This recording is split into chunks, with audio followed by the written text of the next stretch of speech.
여러분이 생각할 때 인간이란 선한 존재입니까? 아니면은 악한 존재입니까? 인간 안에 죄가 거하고 있다고 생각한다면은 과연 인간은 그 죄를 다스릴 수 있습니까? 성경에 보면 죄성을 가지고 최초로 태어난 최초의 인류가 가인과 아벨이라고 말을 하고 있습니다.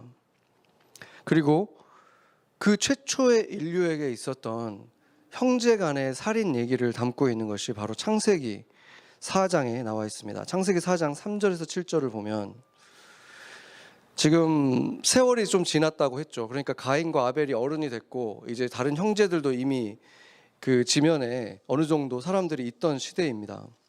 그때 이제 가인은 농사를 짓는 사람이었고 아벨은 양측이었죠. 그래서 가인은 자신이 농사를 지은 것을 땅의 소산을 제물로 삼아서 여호와께 드렸다고 말을 하고 있고, 아벨은 자기가 친 양을 이제 제물로 드렸습니다. 그런데 하나님께서 이 아벨의 제물은 받으셨는데 가인과 그의 제물은 받지 않으셨다. 그러니까 가인이 몹시 분해서 안색이 변했다, 이렇게 말을 하고 있거든요. 그러니까 지금 왜 하나님은 아벨의 제물은 받으시고 가인과 가인의 제물은 받지 않으셨는가? 그래서 어떤 분들은 가인이 제물로 양을 드려야 되는데 양을 안 드리고 지금 곡식을 드렸기 때문이다, 이렇게 말을 하기도 하지만, 그러면은 언페어한 것이 되는 것이죠. 이것은 지금 아벨은 자기가 자기가 가지고 있던 이 양을 드린 것인데, 그럼 가인은 자신이 지금 재배했던, 자기가 했던 그 농사 지었던 이 제물을 드린 것을 안 받았다는 것은, 이것에는 그러면은 하나님께서 지금 불공평했다는 얘기가 되는 것이죠. 지금 두 사이에는 그 제물 자체에는 차이가 없는 거예요. 그러니까 진짜 문제는 5절에서 나타나고 있습니다. 5절에 보면은 제물을 받지 않았을 때 가인이 몹시 분해서 안색이 변했다고 얘기를 하잖아요. 자기가 지금 하나님께 제물을 드렸는데 하나님이 안 받으니까 순간 이 분노가 몹시 분했다고 하거든요. 안색이 변해서 그 얼굴을 하나님한테 보일 수 없을 정도로 화가 났다는 거예요. 이게 뭘 말해줍니까? 가인이 지금 하나님을 존경하고 사랑하는 마음을 가졌었다면, 그 마음의 동기가 순수했다면 그렇게 하나님에게 화가 났을 수 있을까요? 그래서 이 창세기 4장의 내용을 보면은 하나님이 마치 옆에 있는 것처럼 이 사람들하고 대화를 나누잖아요. 만약에 가인이 하나님을 사랑하고 존경했는데 뭔가 실수를 한 거였다면 뭐가 문제인지 하나님께 물어볼 수 있었을 거 아니에요. 하나님, 제가 뭐가 잘못했을까요? 근데 그런 게 아니라 그냥 씩씩거리는 거예요. 일을 가는 거예요. 자신과 자신의 재물을 받아주신 하나님에 대해서. 그래서 7절에서 하나님이 가인에 대해서 이렇게 말을 합니다. 4장 7절 같이 한번 읽어보겠습니다. 내가 선을 행하면 어찌 낯을 들지 못하겠느냐? 선을 행하지 아니하면 죄가 문 앞에 엎드려 있느니라. 죄가 너를 원하나 너는 죄를 다스릴지니라. 아멘. 지금 가인이 분을 내고 안색이 변하고 고개를 들지 못하는 이유는 지금 하나님한테 뭔가를 들킨 거예요. 하나님이 지금 자신의 마음 상태를 알았다는 것을 알게 된 거예요. 지금 하나님이 어떻게 지금 자신이 숨기고 있던 그 마음까지 다 보셨다는 것을 들켰기 때문에 지금 이 사람이 화가 난 거예요. 그래서 적반하장이라는 말이 있잖아요. 뭔가 죄를 들켰을 때 더 화를 내는 그 모습이 지금 그 시초가 이 가인이라는 것이죠. 그래서 몹시 흥분하고 화가 난 것입니다. 그래서 이것은 제물의 문제가 아니었고 제사를 드리는 사람, 바로 예배자의 문제였던 것입니다. 가인의 이러한 모습은 죄인의 실체가 어떤 것인지를 보여주는 것이죠. 그렇다면 오늘 예수님이 말씀하신 사람의 안에 있는 그 죄의 종류들에 대해서 한번 들여다보겠습니다. 제가 슬라이드로 만들었는데 이제 원어를 보면은 첫 번째가 포르네니아라고 되어 있는데 이게 포르노의 말이 여기서 온 것이죠. 그러니까 외설적인 성적인 타락을 뜻하는 말이 여기 있는 것이고, 그 다음에 이제 도둑질, 남의 것을 탐해서 훔쳐가고 빼앗는 이 마음, 그리고 포노스는 살인, 그리고 모이케이아는 성적인 타락을 말합니다. 특히나 간음, 그러니까 그 아내나 남편이 아닌 다른 대상에 대한 성적인 욕구, 이런 것을 말하는 것이고, 그 다음에 플레오넥시아는 탐욕을 말하는 것입니다. 그리드니스라고 할 수 있죠. 그리고 포네리아는 이제 그냥 악한 사람, 야가 빠진 이런 생각입니다. 야가 빠진 것. 그리고 돌로스는 남을 속이는 것. 그리고 아셀게이아, 이거는 방탕한 것. 그리고 이 단어가 조금 특이한데 두 단어를 합쳐놓은 단어입니다. 옵탈모스라는 것은 눈이라는 뜻이거든요. 관점. 그리고 포네로스는 이제 병든 것, 뭐 시기하는 것, 하찮게 보는 것, 이런 것들이 다 여러 가지 의미가 있는데, 그러니까 한마디로 얘기하면은 좀 sick한 퍼스펙티브를 가진, 그러니까 좀 병든 관점이라고 볼 수 있습니다. 그러니까 죄인에게는 올바로 사물을 바라보는 게 아니라 이렇게 비틀어지고 이 틀어진 눈으로 세상을 바라본다는 것이죠. 그리고 이제 블라스페미아는 이제 신앙적으로 보면은 신성 모독을 말할 때도 얘기하는데, 기본적으로는 욕설이나 이런 비난하는 거가 굉장히 이 마음에 담겨 있는 이런 사람들, 그것을 말하는 것이고, 하이퍼레파니아는 이거는 이제 교만을 얘기하는 것입니다. arrogant. 그리고 마지막으로 아프로시네는 어리석은 것을 말하는 것입니다. 그래서 여기에 말하는 이 내용들을 보면은 이 세상이 왜 이렇게 병들어 있는지, 세상에 왜 이렇게 악이 많은지 그 이유를 알겠죠. 이게 사람 안에 있다는 거예요. 사람 안에. 누군가한테서 물들어서 있는 게 아니라 그냥 사람 안에 기본적으로 이게 있다는 거예요. 물론 그런 사람들이 만나서 서로 시너지를 주면 더 폭발적으로 나타나는 것 뿐이지, 이게 없던 게 누군가한테 받아서 생기는 게 아니라는 것입니다. 그래서 우리 안에 이것이 있는데, 그렇기 때문에 세상이 조용할 날이 없는 것이고, 흉악한 일들이 끝없이 일어나는 것이고, 자기가 해야 될 일을 하지 않고 다른 사람을 탓하는 것이고, 어리석고 교만하고 올바른 눈으로 바라보지 않고 순수한 눈으로 바라보지 않고 병든 눈으로 삐딱하게 바라보고, 이러기 때문에 세상이 이렇게 어두운 것이죠. 그런데 놀라운 것은 죄가 들어가서 최초로 탄생한 이 가인이라는 사람한테 이 대부분의 것들이 다 보인다는 거예요. 인류가 시작한 지 지금 4장밖에 안 된 곳에서 최초로 재성을 가지고 태어난 이 인간에게 이미 이 모든 것들이 다 보여진다는 것입니다. 이게 무엇을 말해줍니까? 물론 죄의 종류를 말하자면 뭐 이게 전부는 아니겠죠. 여기서 파생된 것까지 하면 뭐 어마어마하게 나열할 수 있겠지만, 결국 다양한 모습으로 나타난다고 해도 결국 근원은 똑같다는 거예요. 모든 죄의 근원이 똑같다는 것입니다. 그런데 우리가 세상에서 만나는 사람들 중에서 도저히 죄인이라고 말할 수 없는 굉장히 훌륭한 사람들이 또 있지 않습니까?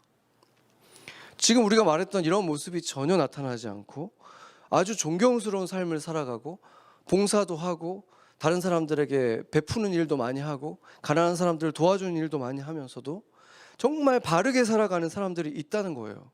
그런데 그런 사람들 가운데 신을 믿지 않는데 또 그렇게 살아가는 사람들이 있다는 거예요. 어디에도 의존하지 않으면서 그냥 자기 스스로 이렇게 의로운 삶을 살아가는 사람들이 있지 않습니까? 그런 사람들이 세상에 박수를 받고 존경과 찬사를 받는 것이죠. 그런 사람들을 볼 때는 저 사람은 정말 죄가 없는 것 같다, 저 사람은 진짜 의인이야, 이런 생각 들지 않습니까? 그런데 성경에 의하면 하나님에 대한 두려움이 없이, 하나님에 대한 경외함이 없이 그렇게 의로운 삶을 살아간다면 그 사람은 다른 모든 죄는 안 보일지 몰라도 교만이라는 죄에 파묻혀 있을 가능성이 아주 높은 것입니다. 그래서 토마스 아퀴나스라고 하는 그때 당시에 정말로 훌륭했던 사람이었고, 그 사람이 뭐라 그러냐면 사람들이 다 우러러봤어요. 너무 훌륭한 사람인데 이 사람이 교만은 모든 죄악의 어미다라고 이렇게 말을 했습니다. 그러니까 교만이라는 것이 다른 죄악들하고 비교가 안 되는 죄악이다 이렇게 얘기를 하는 것이고, 그리고 C.S. 루이스도 이제 하나님을 믿고 변화된 사람이긴 하지만 그 사람이 변화되고 나서 변화되기 전에도 굉장히 도덕적으로 너무나 훌륭한 사람이었어요. 근데 그 사람이 뭐라고 얘기를 하냐면 교만이야말로 죄 중에 죄요 가장 큰 죄이며 다른 모든 죄악은 교만에 비하면 마치 벼룩에 물린 자국에 불과하다 이렇게 말을 했어요. 다른 지금 말한 이 모든 죄들이 교만에 비하면은 벼룩에 물린 것처럼 티도 안 나는 일이다. 교만이 이렇게 무서운 것이다 라고 말을 했습니다. 하나님을 알고 나면은 이렇게 도덕적으로 살았던 사람들이 하나님을 인격적으로 만나고 나면은 깨닫게 되는 게 있는 거예요. 생각해 보세요. 성경에서 말하는, 지금 우리는 바리새인들이 하면은 나쁜 사람들, 위선자들 이러지만 그때 당시에 바리새인들은 그런 사람들이 전혀 아니었어요. 사회에서 가장 완벽하다고 얘기를 듣고 존경받는 사람들이었어요. 율법적으로 도덕적으로 거의 완벽에 가까운 사람이었어요. 그 사람들이 뭐 다른 사람에 대해서 말하는 것들이 뭔가 이렇게 욕설이나 이런 말을 한다거나 이런 사람이 아니고, 방탕함이나 성적인 타락이나 이런 것이 전혀 없이 완벽하게 살아갔다는 거예요. 누가 봐도 흠잡을 데가 없는 삶을 살았습니다. 그런데 아이러니하게도 그들의 그렇게 완벽한 삶의 동기가, 그들이 그렇게 많은 사람들을 도와주고 선행을 했던 동기가, 금식을 하고 기도를 열심히 하고 예배를 드렸던 그 모든 동기가 교만이라는 악에서 시작한다는 거예요. 그들은 모든 사람들을 속였지만 예수님은 속일 수가 없었던 것입니다. 또한 교만이 악의 어미라고 불리우는 이유는 창조세계에 아담과 하와가 죄를 짓기 전에 창조세계에 최초에 타락했던 존재가 천사장 계명성이었습니다. 이사야서 4장 14절에서 14장 13절에서 15절을 보면은 내가 가장 높은 하늘 위로 올라가겠다 얘기를 하고, 하나님의 별들보다 더 높은 곳에서 내 보좌를 두겠다. 신들이 모여있는 그 산 위에 자리를 잡고 있겠다. 내가 저 구름 위에 올라가서 가장 높으신 분과 같아지겠다. 이렇게 했던 자가 바로 계명성이었습니다. 바로 그 자가 뱀이 되어서, 사단이 되어서 이제 하와와 아담을 유혹한 자죠. 그러니까 하나님과 같아지겠다는 그 교만이 다른 모든 죄의 시작이 된 것이고, 바로 그것의 유혹을 받아서 똑같이 하나님과 같이 되려고 했던 자가 바로 아담과 하와였죠. 최초 인간의 죄도 바로 거기 있었습니다.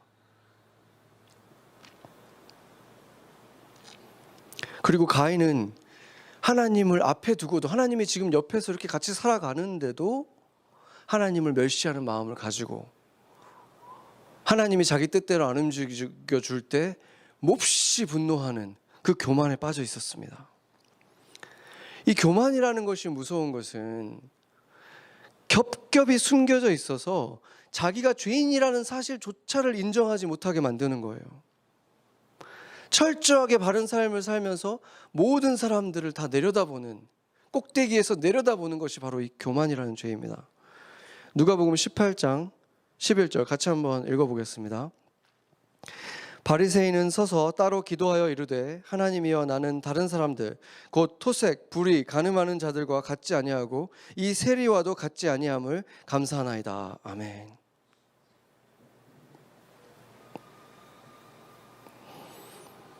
나는 저렇게 할로윈 파티나 가가지고 춤추고 있는 저런 자들과 달라서 감사하나이다.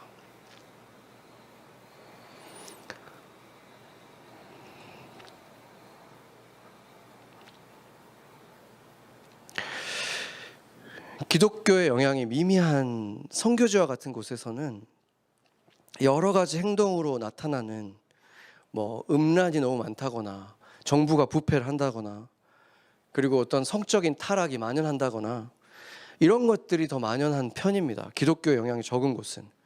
그러나 기독교의 문화와 영향력이 많이 자리 잡은 사회에서는 지금 유대교가 있던 예수님 시대하고 굉장히 비슷하다고 봐야 되는 거예요. 굉장히 종교적인 그 문화가 가득히 있어요. 그렇기 때문에 이런 범죄들, 드러나는 범죄들은 오히려 사람들이 다 손가락질을 하니까 어느 정도 억제가 되고 잘 피하고 있을 수 있는데, 그런 사회에서 정말 감춰져서 사회에 만연해 있는 그런 죄가 무엇이냐? 바로 교만이라는 죄악이라는 것입니다. 교만이라는 죄악에 빠져서 자기의 상태도 보지 못한 채로 죄를 짓고 있을 가능성이 너무 높은 사회들이 바로 그런 사회들입니다. 한 가지 차이점이 있다면 기독교인들은 이 바리새인들보다 한술 더 뜬다는 것입니다. 바리새인들은 최소한 대놓고 사람들에게 정죄를 했습니다. 네가 하나님의 백성인데 이런 짓을 하고 손을 안 씻고 밥을 먹을 수 있느냐? 네가 하나님의 백성인데 이럴 수 있느냐? 그런데 정죄하는 것이 나쁘다고 배워서 그리스도인들은 대놓고는 안 하고 마음속으로 그걸 하고 있는 거예요. 아니면 자기들끼리 모여서 뒷담화로서 세상 사람들의 손가락질을 합니다. 한 겹이 더 씌워져 있는 거예요. 그래서 더 심각한 것입니다. 예전에 그 베트남 불교를 믿는 친구가 있었어요. 근데 그 친구와 함께 그 구원에 대해서 제가 얘기를 나누는데, 그 친구는 인생을 살면서 지은 죄를 갚으려면은 한 번 잘못을 저지르면은 그와 상응하는 최소한 4번의 선한 일을 해야만 그 죄에 대해서 갚아진다는 거예요. 그러니까 쌤쌤이 된다는 거예요. 그렇게 해야만. 한 가지 잘못을 저지르면은 4배의 그 선행을 해야 된다면은 그거를 어떻게 갚을 수 있을까? 이미 막막해지지 않습니까? 그러니까 그걸 갚기 위해서는 그게 거의 불가능해지니까, 그러니까 이제 금욕, 고행, 아니면 어마어마한 헌금 이런 걸 통해 가지고도 조금 갚을 수 있다는 거죠. 어떻게 종교가 사람을 노예로 만드는지 그런 얘기를 들을 때 굉장히 답답해지더라고요. 그래서 제가 물어봤어요. 그러면은 우리 기독교에서는 행동으로 한 죄뿐만이 아니라 마음속으로만 한 것도 다 죄라고 하는데 불교도 그러냐? 그랬더니 이제 갑자기 이제 얘가 좀 당황을 조금 하면서 그것도 죄지라고 하더라고요. 사람을 미워한다거나 멸시한다거나 이런 것들. 그래서 제가 좀 놀래면서, 와, 그러면은 나쁜 생각한 것까지 4배로 갚으려면은 과연 이게 가능하냐? 이게 가능하겠느냐? 왜냐하면 좋은 생각을 몇 번 하다가 또 나쁜 생각 또 할 텐데, 그러면 이게 배로 계속 늘어나는 거예요. 4배씩 계속 늘어나면 이게 지금 어떻게 갚을 수 있느냐? 그랬더니 걔 표정이 너무 안 좋아지는 거예요. 이거 어떻게 갚을 수가 없잖아요. 그런데 죄에 대한 인식에 있어서는 사실상 그런 종교가 그렇게 틀린 것만은 아닌 것 같아요. 왜 그렇습니까? 내가 한 사람한테 상처를 주면 그걸로 끝나지가 않잖아요. 나는 그 사람에게 잘못을 줬지만 그 영향이 그 한 사람한테 끝나지 않고 그것 때문에 또 다른 사람이 아픔을 당할 수 있잖아요. 도미노처럼 내가 상상도 할 수 없는 곳에까지 나의 죄가 이르러서 어마어마한 열매를 맺을 수가 있는 거잖아요. 그래서 우리의 죄악의 대가는 우리가 보는 것보다도 훨씬 더 무거워질 수 있다는 것입니다. 만약에 하나님이 그냥 없다고 치며 살아야 되겠다 이렇게 결단을 하면, 그렇게 결심을 하면 내 죄의 결과들에 대해서도 그냥 잊어버리고 다른 사람도 다 그렇게 사니까 그러고 그냥 잊어버리면서 편안을 찾으려고 하면서 살 수도 있겠죠. 그러나 하나님이 있다고 믿는다면, 하나님이 계시다고 믿는다면, 그 모든 죄악의 열매까지 다 보시는 분이 존재하신다라고 믿는다면 그 죄의 대가는 어떻게 할 것입니까? 우리 속에서 나와서 다른 사람들에게 상처를 주고 어떤 사람은 정말 죽음을 경험할 만큼 고통을 당했는데 그 고통에 대한 대가를 어떻게 책임질 수 있습니까?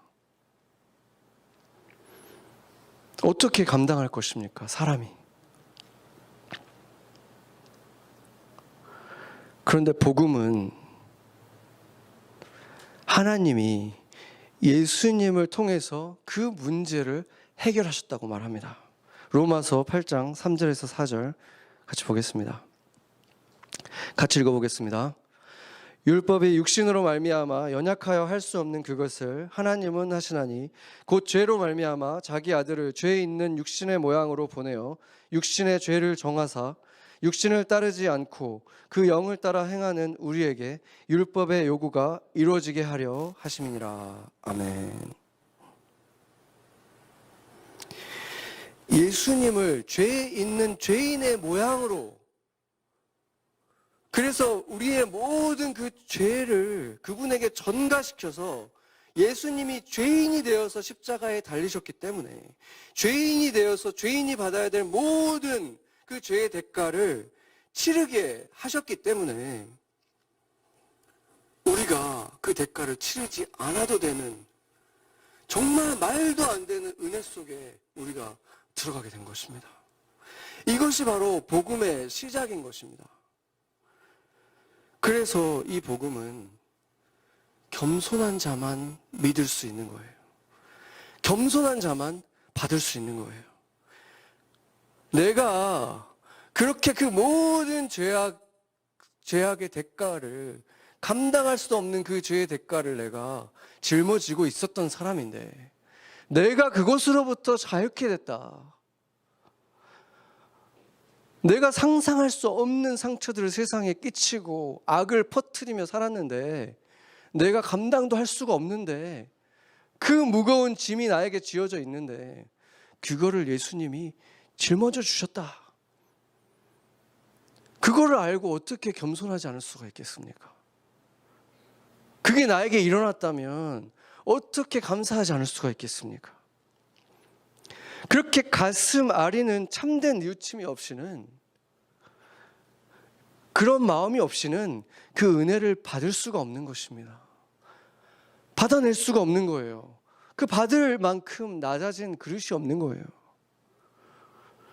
그렇기 때문에 주님은 다른 어떤 죄악보다도 은혜가 머물 수 없게 만드는 봉오리처럼 솟아올라서 은혜가 머무를 수 없게 만드는 높은 마음, 그 교만을 가장 미워하시는 것입니다. 그런데 아까 가인에게 했던 말씀 중에서 언뜻 이해가 안 되는 말이 있어요. 죄가 문 앞에 엎드려서 지금 너를 삼키려고 지금 기다리고 있다. 그런데 너는 그 죄를 다스려라. 이렇게 말씀하고 있는 것입니다. 죄인이 어떻게 이 죄를 다스릴 수 있을까? 지금 이 대화가 일어나고 있는 이 시점을 보면은 가인과 하나님이 대화를 나누잖아요. 옆에 마치 사람이 있는 것처럼.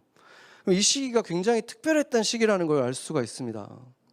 하나님의 영이 사람들과 한 명 한 명 이렇게 가까이 있으면서 조언도 하시고 훈계도 하시고 지금 그러고 있는 아주 특별한 시대였다는 거예요. 그러고 보면은 제사도 지금 각자가 직접 드리잖아요. 그렇죠? 제사도 제사장이 따로 있는 게 아니라 각자가 지금 하나님한테 제사를 드리는 거예요. 마치 지금 그리스도인들처럼 성령의 시대처럼 하나님과 동행할 수 있는, 하나님과 대화할 수 있는, 함께 살아가는 이 시대와 굉장히 비슷하다는 걸 알 수 있습니다. 지금 하나님의 영이 가인에게 바른 길을 일러주잖아요. 그런 것처럼 성령님도 우리에게 그렇게 하시잖아요.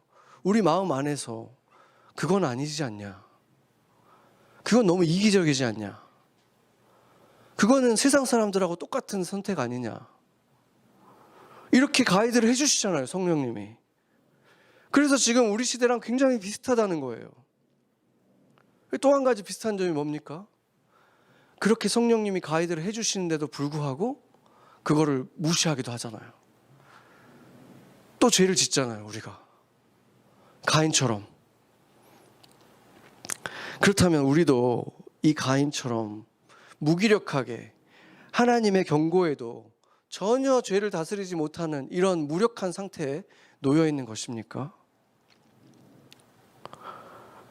우리는 가인과 비교가 되지 않는 정말로 큰 차이를 가지고 있습니다. 로마서 6장 6절 보겠습니다. 같이 한번 읽어보겠습니다. 우리가 알거니와 우리의 옛사람이 예수와 함께 십자가에 못 박힌 것은 죄의 몸이 죽어 다시는 우리가 죄에게 종노릇하지 아니하려 함이니. 아멘. 지금 가인과의 큰 차이가 있어요. 우리의 옛사람이, 음란과 방탕과 교만의 그 옛사람이, 우리는 사형을 당했다는 것입니다. 가인은 성령님이 옆에 계시긴 했지만 아직 그 상태는 아니잖아요. 근데 우리는 십자가에서 같이 사형을 당했다는 거예요. 왜 사형을 당했는지까지 얘기하잖아요. 이제는 죄의 종으로 살지 않게 하기 위해서. 그러니까 가인 때는 죄의 종인데 하나님이 도와서 그 죄를 좀 덜 지을 수 있게 될 수 있었던 상태라면 지금은 어떻습니까? 거듭난 우리는 그 생명이 우리 안에서 같이 사신다는 거예요. 우리 안에 거하신다는 거예요. 그렇기 때문에 우리는 매일매일 가인의 죄악을 죽이고, 죄를 죽이고, 바리새인들의 교만도 물리치고 그리스도의 영으로 날마다 새롭게 될 수 있다는 것입니다. 주님께서 우리를 위해서 대신 죽으셨고 그래서 우리의 죄의 문제가 해결됐다는 것은 복음의 시작일 뿐인 거예요.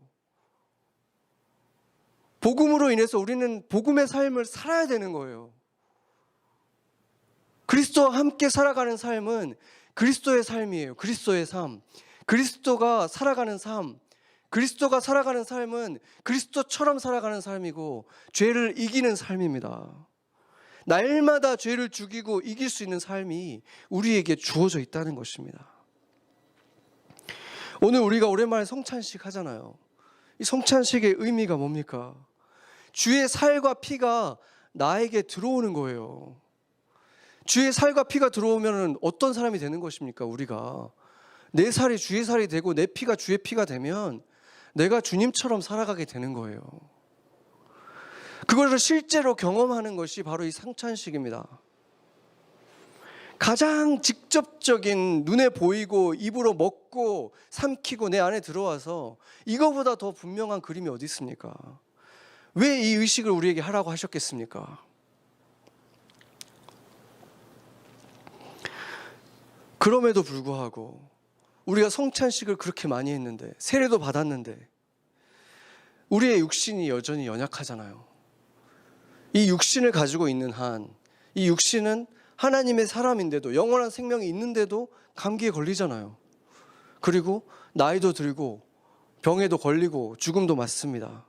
그 이유는 뭐냐면 이 육신에 아직 죄성이 남아있기 때문에 그런 거예요. 그렇기 때문에 여전히 내 안에서 갈등이 일어나는 거예요. 로마서 7장 21절 보겠습니다. 이걸 보면은 바울 같은 사람도 예수님 다음으로 의로웠던 사람이라고 저는 생각하는 그런 사람인데도 이런 사람도 안에 갈등이 없지는 않다는 거예요. 내 안에 두 법이 있다. 그럼에도 불구하고 바울이 우리처럼 살았을까요? 우리처럼 자주 세상과 거의 구별되지 않는 삶을 살았을까요? 그러지 않았죠. 그래서 이 7절에서 이어지는 8장까지 가보면 그 결론은 바울은 죄가 없어서가 아니라 죄성은 남아 있었지만 바울은 이 죄성을 다스렸습니다. 그게 차이점이었어요. 어떻게 바울이 이 죄성을 다스렸는가? 바로 이 말씀 속에 드러나는 거예요. 이 7장에서 보여주는 이 말씀 속에 바울을 보세요. 바울은 한 교회의 목회자가 아니라 여러 교회를 하는 감독 같은 자리였잖아요. 이 사람이 쓴 편지를 사람들이 마치 하나님 말씀 받아보듯이 이분에게서 편지가 오면 그걸 그렇게 받아보는 거예요. 그런 자리에 있었던 바울이 내 안에 아직도 죄가 있다. 지금도 내가 하려고 하는 일을 안 하고 다른 짓을 하는 내 모습이 있다. 그런 마음이 내 안에 있다. 이렇게 지금 고백하고 있잖아요. 겸손하게 자기의 연약함을 고백했다는 거예요. 바울은 나를 본받아라라고 담대하게 말했던 그런 사람이에요. 정말로 예수님을 닮았던 그런 사람이지만 그럼에도 자신의 연약함을 드러낼 줄 알았던 사람이라는 것입니다. 겉으로 완벽한 척하면서 살았던 바리새인들하고 얼마나 대조되는 모습입니까? 이 괜찮은 척하는 그 자체가 사실은 사단이 가장 원하는 모습, 가장 깊은 죄에 빠져 있는 모습인 것입니다. 반대로 진정한 겸손함으로 솔직하게 고백하고 회개할 때 그런 사람에게 사탄은 아무 일도 할 수 없는 것입니다.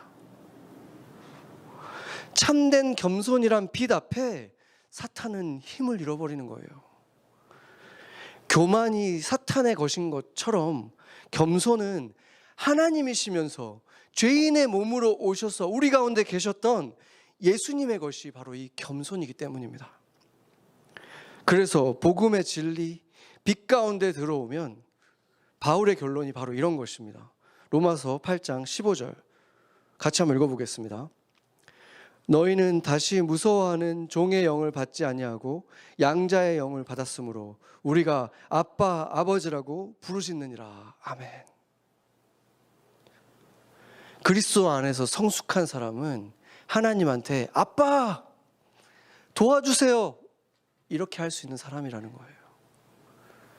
목이 굳어진 나는 이제 다 괜찮아 이런 사람이 아니라는 거예요.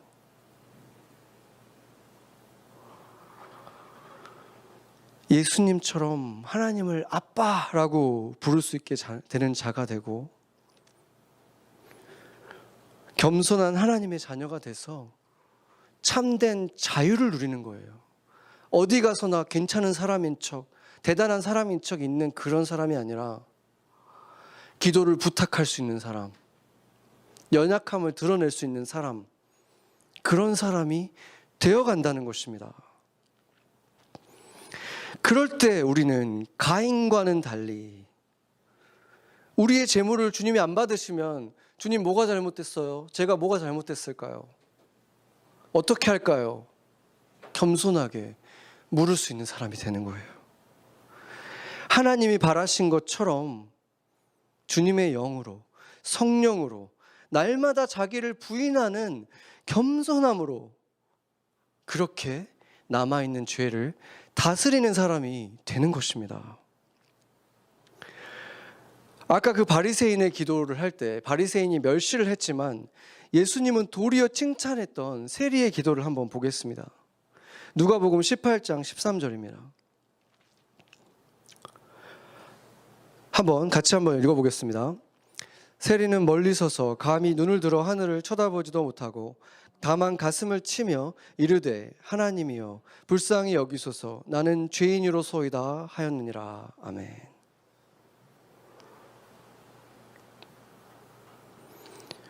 이게 제 기도입니다. 제가 이렇게 기도하고 싶어요. 이건 그런데 암울한 기도가 아니에요. 이거야말로 가장 소망적인 기도예요. 참된 생명을 가진 사람들만 할 수 있는 기도입니다. 이렇게 기도해도 나를 받아주시는 주님을 믿기 때문에 솔직하게 주님 앞에 나올 수 있는 거예요. 이 두 기도의 차이를 보세요. 아까 그 바리새인의 기도는 내가 이것도 하고 이것도 해서 감사합니다. 나는 이렇게 예배도 잘 드리고 내가 이렇게 전도도 열심히 하고 이런 사람이니까 감사합니다. 이러고 있는 사람과 지금 이 기도하고 비교를 한번 해보세요. 우리가 볼 때는 아까 그게 감사기도 올바른 형식의 기도처럼 보이지 않습니까?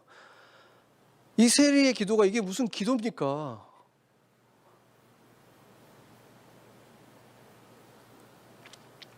그러나 실제로 주님을 대상으로 2인칭으로 하나님을 만나고 있는 사람은 바로 이 사람이에요. 바리새인은 사실은 혼자 떠들고 있는 거예요. 사실은 나는 삶에 이런 것도 있으니까 좋다. 이런 것도 있으니까 좋다. 나는 너무 축복받은 삶을 사니까 너무 좋다. 이러고 있는 거예요. 하나님을 인지하고 있다면, 하나님을 대상으로 얘기하고 있다면 감히 그 빛 앞에서 다른 사람들을 멸시하면서 감사를 가장한 자기 자랑을 그렇게 널어놓을 수 있겠습니까? 그래서 주님이 이렇게 말씀하십니다. 누가복음 18장 14절입니다.